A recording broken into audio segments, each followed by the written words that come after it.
বাইরে বৃষ্টি হচ্ছে, টুপুর টাপুর টুপুর টাপুর করে, টুপুর টাপুর বৃষ্টি।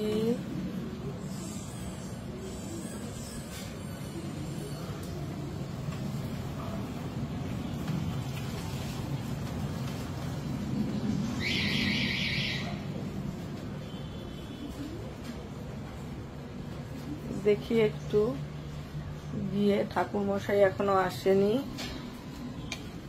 বাবা এখানে কার জন্য চেন বাঁধা? আচ্ছা, আমার জিএসটিটার জন্য। দেখি ঠাকুর মশাই আসবে পুজো করতে, যাই একটু উপরে।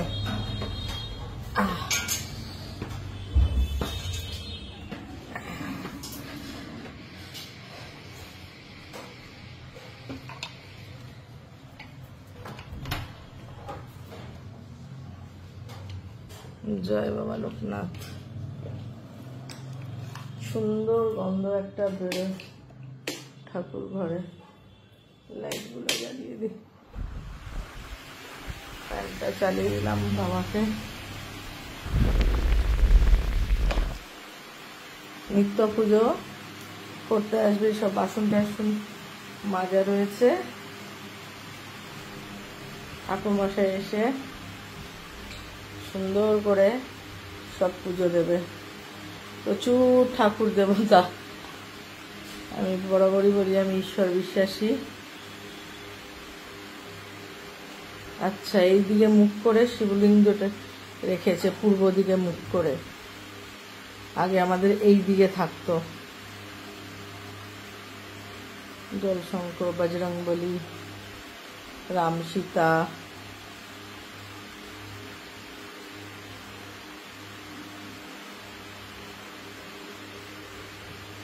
ছোট্ট গোপাল বহু বছর, প্রায় বলতে গেলে ধরে নাও নিয়ার অ্যাবাউট 50 বছর তো হবে। আমার যখন 2-3 বছর বয়স, তখন মনে হয় গোপালটা মা বসিয়েছিল।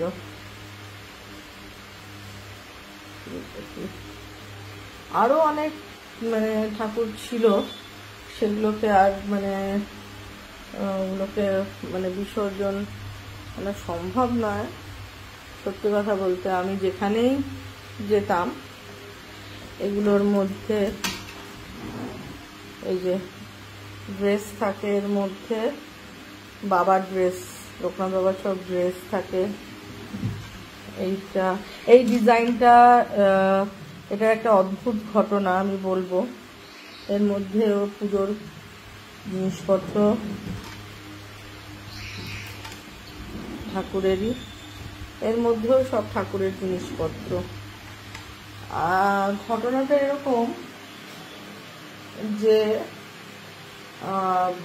যেন বলবো, এই যে সিংহাসনটা, এটা পুরো সেগুন কাঠের সিংহাসন, এবং এটাকে তৈরি করা হয়েছিল।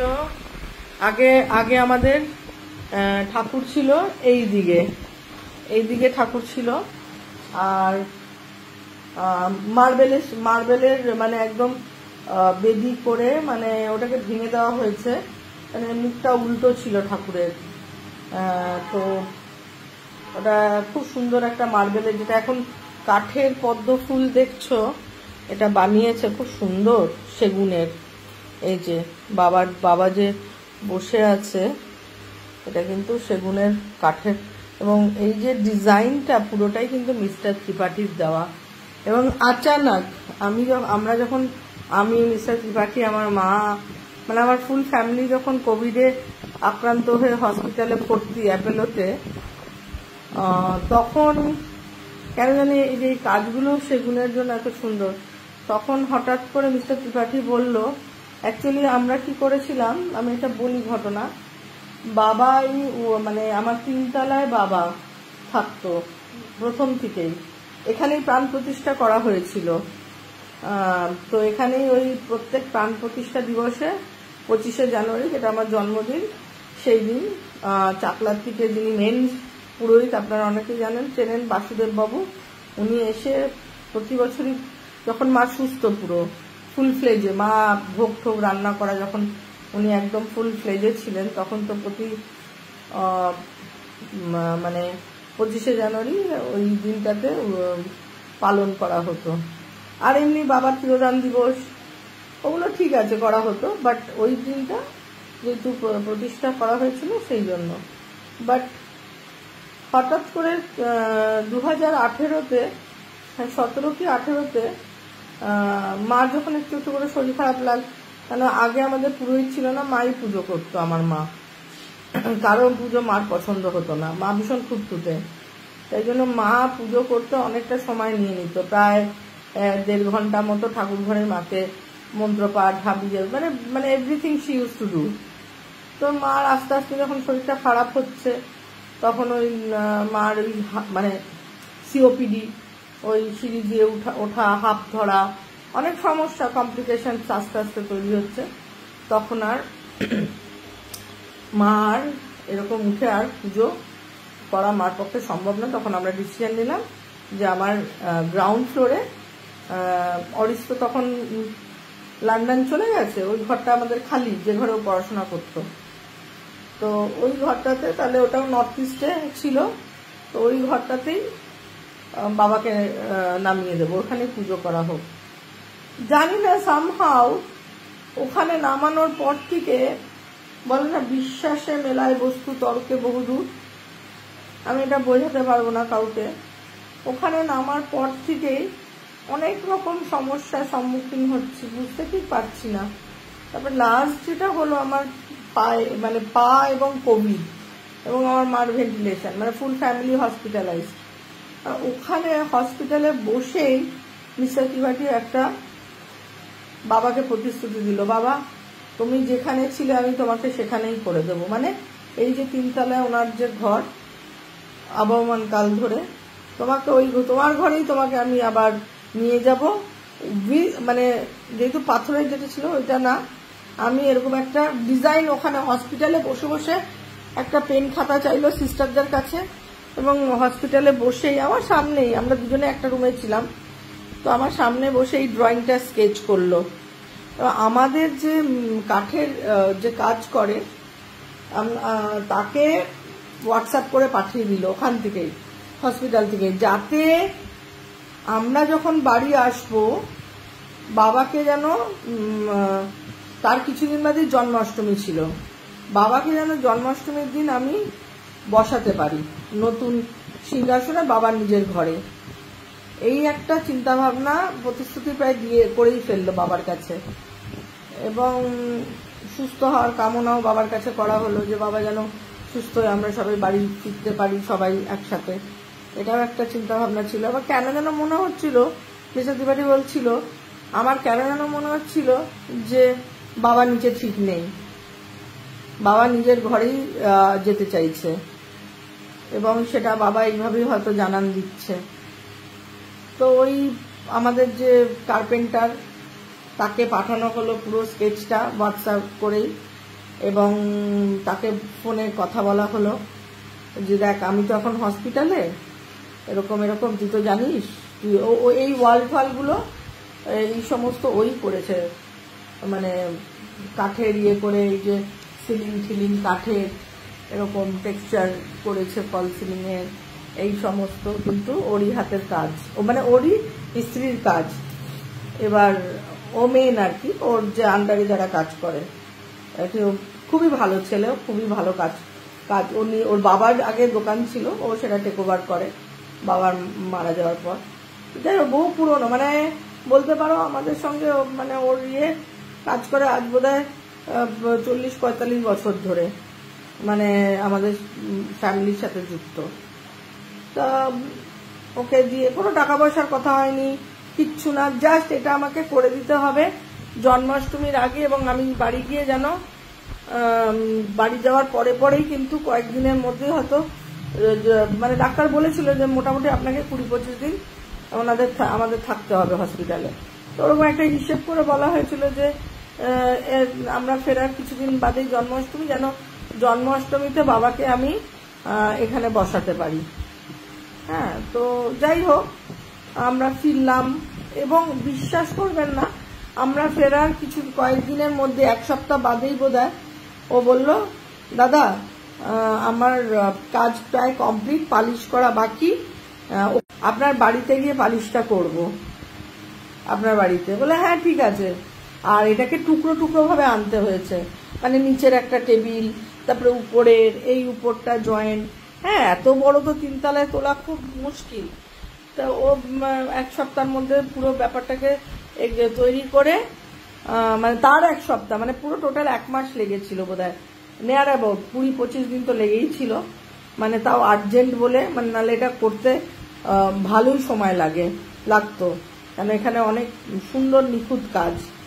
তো যাই হোক, তো ও যখন নিয়ে আসলো, মানে আমি দেখে অভিভূত, এই রকমটি চেয়েছিলাম বাবার জন্য, যা মিস্টার ত্রিপাঠী ড্রয়িং করে দিয়েছিল এক্স্যাক্টলি ও কিন্তু দেখো এক্স্যাক্টলি বানিয়ে দিয়েছে, এবং আমার মনোমতো হয়েছে। এবং এবার আমি সন্তুষ্ট যে বাবাকে বাবার আসন দিতে পেরেছি, বাবাকে বাবার আসন, বাবার জায়গা, বাবার যেটা ঘর ছিল সেখানেই বাবাকে, বাবা 1 তলা নয়, বাবা 3 তলাতেই সবার মাথার উপরে থাকতে চায়। কেন জানি মনে হচ্ছে, হয়তো ভাববেন অনেকে যে হ্যাঁ আমরা তো ফ্ল্যাটে থাকি, তাহলে আমরা যারা নিচে থাকি উপরে। দেখুন, যেখানে ফ্ল্যাট কিছু করার নেই, অপশন নেই, কিছু করার নেই, কিন্তু আমার বাড়িতে বাবা ছিল একদম টপমোস্ট জায়গায়, মানে 3 তলায়। সেখান থেকে বাবা যখন 1 তলায়, আমাদেরও একটা মনে হচ্ছিল পরবর্তী ক্ষেত্রে আমরা যে হাঁটাচলা করছি, বাবা তো নিচে আছে, এরকম একটা হয় আমাদের, এটা খুব ন্যাচারাল ফিলিংস, যেহেতু বাবা উপরে থাকতো। তো যাই হোক, এই ব্যাপারগুলো করার পর যেন মনে হলো, বাবা যখন নিজের এই ঘরটাতে এলো, যেন মনে হতো বাবা খুব প্রসন্ন, খুবই প্রসন্ন বাবা। এবং বাবাকে এরকম ড্রেস পাল্টে পাল্টে অনেক ড্রেস বানানো হয়। আমার বাড়িতে যে আরেকজন ওয়ার্কিং লেডি আছে, পায়েল বলে, ও এরকম, আমি দেখাচ্ছি, আমার শুদ্ধ জামা কাপড়ই মোটামুটি এরকম একটা থাকে, এরকম, তার উপরে এরকম একটা চাদর, এবং সেটা বিভিন্ন ধরনের থাকে, বিভিন্ন ধরনের থাকে।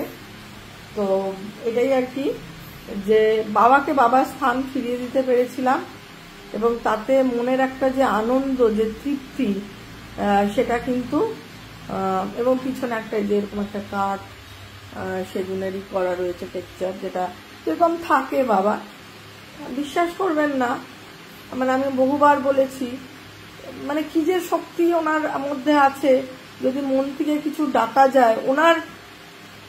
হ্যাঁ, এখন কি বলবে যে কারো কি তাহলে কোনো প্রবলেম হয় না, কারো কি কোনো, অবশ্যই সেটা তো ভবিতব্য, কিন্তু ওনার সাধ্যের মধ্যে যতটা আছে মনে হয় উনি আউটমোস্ট লেভেল, ওনার ভক্তদের উনি নিশ্চয়ই রক্ষা করেন বিপদ থেকে। তো আমি বহুবার ফল পেয়েছি। আমি বলেছি আপনাদের, আমার মার যখন ক্যান্সার হয়, আমি তখন ক্লাস 11-এ পড়ি, ঠিক এই ছবিটা আমাদের বেডরুমে থাকতো। এটা বহু পুরনো, ধরে নিন এই ছবিটার বয়স নেই করে 50 বছর। এই ছবিটা আমার, এই ছবিটা দেখে আমার ভীষণ ভয় লাগতো। বাবার মুখটা কিন্তু এখানে খুব রাগী, আর এই দুটো মুখের মধ্যে অনেক পার্থক্য। দেখুন, এই মুখটা আমার দেখলেই মনে হতো বাবা খুব রাগী। এই ছবিটা, এটা আমাদের প্রথম বাবার ছবি, আর এটা তো বারোজিৎ, আমি বারোজিতে গেছিলাম, সেখান থেকে নিয়ে, এটা অরিজিনাল একদম বারোজিৎ ছবি। তো এই ছবিটা আমি আর মা যেখানে শুতাম, আমাদের ঠিক মাথার পাশটাতেই এই ছবিটা ওয়ালে ছিল। তো আমি না, মার যখন আমি যখন ক্লাস 11 পড়ি, যখন মার প্রথম ক্যান্সার ধরা পড়ে, ব্রেস্ট ক্যান্সার, বিশ্বাস করুন মনে হচ্ছিল আমার না, তখন ক্লাস 11-এ পড়ে, কতই বা বয়স। সত্যি কথা বলতে আমার মা ছাড়া, আমি মাই আমার জগৎ। বাবা তো আছেন, যিনি, আমার বাবা ইন্ডিয়ান অয়েলে চাকরি করতেন, তো বাবা তো এত, বাবার মানে চাপ, বাবার মানে অফিসিয়াল যে চাপ, সেইগুলো তো একটা ব্যাপার ছিল। তো মাই আমার জগৎ, ভালো মন্দ গল্প করা, এভরিথিং মা ব্যাস।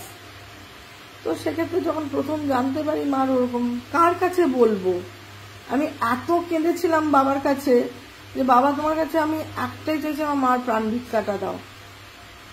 এত জোরে কেঁদেছিলাম, আশেপাশে মানে যারা থাকতো বাড়ির লোকরা পর্যন্ত চলে এসেছিল আমাদের বাড়িতে, যে এত জোরে, আমার বাড়ির নাম বুবুন, বুবুন এত জোরে কাঁদছে কেন, মানে এত জোরে কেঁদে আমি বাবার কাছে আমার মায়ের জন্য প্রাণ ভিক্ষা চেয়েছিলাম, বাবা তুমি আমার মাকে আমার কাছে ফিরিয়ে দাও, এইটা আমি বলেছিলাম।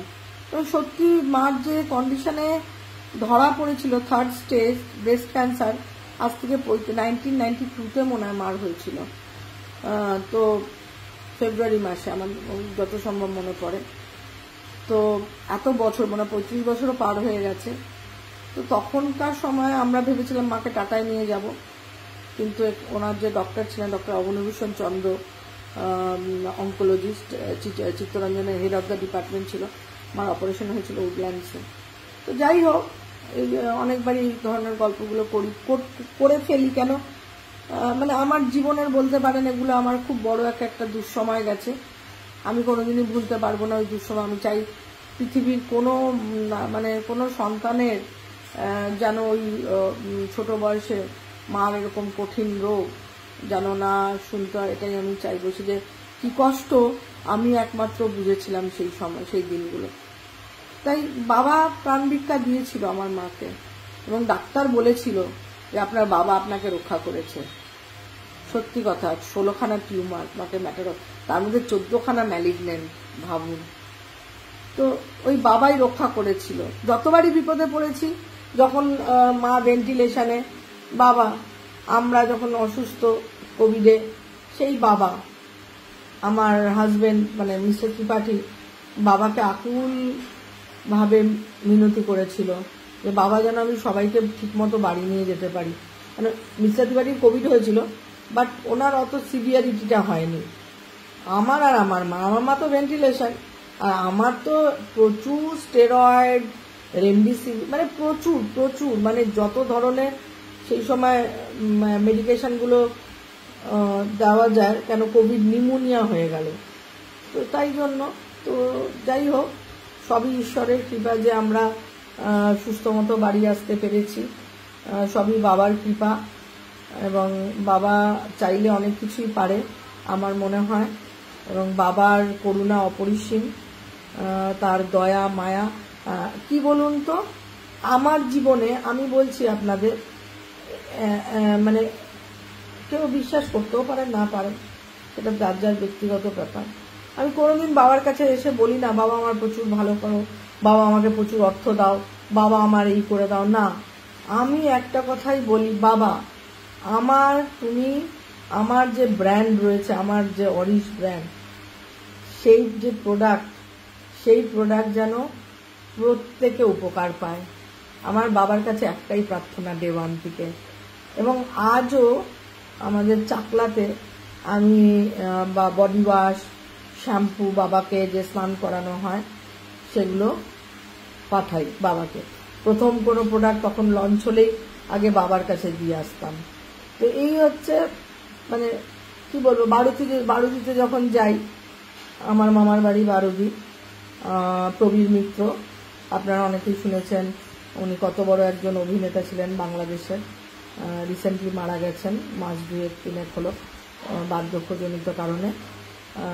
উনি তিতাস একটি নদীর নাম ন্যাশনাল অ্যাওয়ার্ড পেয়েছিলেন। তো অনেক মুভি, প্রচুর সিনেমা করেছেন বাংলাদেশে। আর আমি মামার বাড়িতে যখন গেছিলাম, ওই বারুদিতে যাওয়ার জন্যই গেছিলাম, দুবার বাংলাদেশ যাই এবং বারুদিতে দর্শন করে আসি বাবার। মানে বাবা যে পুকুরে স্নান করতো, ফুলকুচি করে ফেলতো, অদ্ভুত অদ্ভুত। বাবা যেখানে সমাধিস্থ হয়েছে সেই জায়গাটা অদ্ভুত অনুভূতি। এই অনুভূতি মানে ভাষায় প্রকাশ করা যায় না। যতক্ষণ আমি বজরংবলীরও খুব মানে কি বলবো, ফ্যান বলাটা খুব বাজে লাগে না ঠাকুরের ক্ষেত্রে। বজরংবলীর প্রচুর বিশ্বাস করি, মানি বলতে পারেন। হ্যাঁ, কখনো আমরা বলতে পারি না আমি অমুক ঠাকুরের ফ্যান, না, আমরা বিশ্বাস করি বলতে পারি। বজরংবলী আমাকে অনেকভাবেই উপকার দিয়েছেন বজরংবলী। কেন কি, অরিশ একটা সময় শুনেছেন, আমি 1-2বার বলেছি, মরণ বাচন সমস্যা হয়ে গেছিল, মানে কোনো রোগ ধরা পড়ছিল না, ইভেন বোন ম্যারো করতে হয়েছিল। একটা 5 বছরের বাচ্চা। তো সেক্ষেত্রে বজরং বলিকে সেই সময় প্রচুর মানে প্রার্থনা করেছি। বাবা তো আছেনই, তার উপরে সকল দেবতাকেই একজন মা হিসেবে যেটা করার সেটাই করেছি। এবং এখানে আদ্যা মা আছেন, আদ্যাপীঠে আমি বহু গেছি ছোটবেলায়। আমার বাবা মা আদ্যাপীঠে যখন যেত আমিও যেতাম তাদের সঙ্গে, এবং আমার খুব ভালো লাগতো, খুব শান্তির পরিবেশ। এখন যাওয়া হয় না, খুব সত্যি কথা। লাস্ট আমি বোধহয় বছর 4 আগে গেছিলাম, তারপর আর যাওয়া হয় না। কেন আমার মনে হয় সেই রকম ব্যাপারটা নেই, মানে ওই যে একটা কি বলে না যে একটা অন্যরকম ব্যাপার, সেই ব্যাপারটা এখন আর লাগে না আমার, তাই জন্য আমি অতটা যাই না। ঈশ্বরকে আমি বাড়ির থেকেই ডাকি। আর এই হচ্ছে সাই বাবা, অনেকেই ভক্ত সাই বাবার। আমি ইচ্ছে আছে শিরডি, যেটা সাই যাওয়ার ইচ্ছা, কিন্তু এখনো যে উঠতে পারিনি। ঠিক আছে, বাবা যখন ডাকবেন তখনই যেতে পারবো, কেন ওই বলে না, না ডাকলে কিছুই হয় না। এই হচ্ছে ব্যাপার। আর এই শিবলিঙ্গটাও কিন্তু আমার মায়ের, এটাও কিন্তু বহু পুরনো। ওই ধরে নিন এটা কোষ্ঠী পাথরের, এটা ধরে নিন ওই নেই করে 45 বছর 50 বছর তো হবেই। মানে আমি একদম ছোট, যখন আমার 2-3 বছর বয়স তখনকার এটা। আর এখানে তো পাদুকা রয়েছেই। আর আমি হচ্ছে দীক্ষিত হচ্ছে রাম ঠাকুরের দীক্ষিত। আমার দিদা আমার দিদা ঢাকার ছিল, আমার দিদা রাম ঠাকুরের আমার মানে আমাদের বাড়িতে মামা বাড়িতে এসেছিলেন উনি, এবং দিদা কাছে গল্প শুনেছি, রাম ঠাকুরের কাছ থেকে আমার দিদা দীক্ষা নিয়েছিলেন। এবং দিদা বলেছিল, দিদার সাথে অনেক গল্প করতাম, দিদা বলেছিল যে বাংলা ভাষা বলতো তো জানোস, যখন পায়ে হাত দিতেছিলাম তখন দেখলাম যে কি নরম তুলতুলে বলে, তুলতুল্লা একেবারে, মানে এতটাই নরম নাকি পা তুলোর মতো। মানে ভাবুন, এরা মহিষী তো, এরা এরকমই হন। তো এই হচ্ছে ব্যাপার। আমার এই ছোট্ট গোপাল, ছোট্ট ছোট্ট সুন্দর গোপাল। এখনো পুজো শুরু হয়নি, ঠাকুরমশাই আসবে, সব জোগাড় জান্তি করবে, মন্ত্র পাঠ করবে, সুন্দরভাবে পুজো হয়, নিত্য পুজো। কেন মা তো এখন আর করতে পারে না, আজ বিগত 5-6 বছর, তাই জন্য ঠাকুরমশাই করেন। আগে একজন ঠাকুরমশাই করতেন, বহু পুরনো, যিনি এখানে আমাদের দুর্গা পুজো করেন, ভদ্রলোক, এত ভালো। কিন্তু কালোর চক্রে ওনার বয়স হয়েছে, এইবার শীতে ওনার নিউমোনিয়া অ্যাটাক হওয়ার পর মনে হয় ওনার শারীরিক। তো এই যে এখন যে করে, একটা অল্প বয়স্ক ছেলে, কত হবে 27-28 বছর বয়স, কিন্তু ওরা বংশ পরম্পরাভাবে এত সুন্দর পুজো করে, মানে মন্ত্র পাঠ করে। একদিন আমি শোনাবো, মানে অভিভূত হয়ে যাই আমি, এত জোরে জোরে এত সুন্দর করে মন্ত্র পাঠ করে। তো এই হচ্ছে আমার ঠাকুরের কথা, আমার প্রাণের ঠাকুর বাবা লোকনাথ। আমার মা তো এতটাই বিশ্বাস করুন, মার এত বড় বড় ঝড় গেছে, কিন্তু মা একটুও বিচলিত হয় না। বলে আমাকে মানে গলা কেটে দিল, আমি বাবারই নাম নেব, মানে উনি বাবাকে এতটাই মানে বিশ্বাস করে। যখন আমার কোনো রকম মানে ঝঞ্ঝা এসছে, ঝড় ঝাপটা জীবনের পথে, আমাকে এই জায়গায় আসতে তো অনেক ঝড় ঝাপটা বেরোতে হয়েছে। আর মার কাছে যখন কাঁদতাম, মা বলতো চিন্তা করবি না, বাবা আছে, ঠিক তোকে, তুই তো সৎ, ঠিক বাবা বের করে নিয়ে আসবে তোকে। মানে এই রকম মা এই স্ট্যামিনাটা মা আমাকে দিত। তাই আমি বলবো, বাবা লোকনাথ, তুমি তোমার করুণা, তোমার কৃপা যেন সকল মানুষ পায়, এটাই বলবো। এবং তুমি তোমার ভক্তদের রক্ষা করো, এইটুকুনি বলেই আজকে শেষ করছি। পুজোটা আরেকদিন দেখাবো।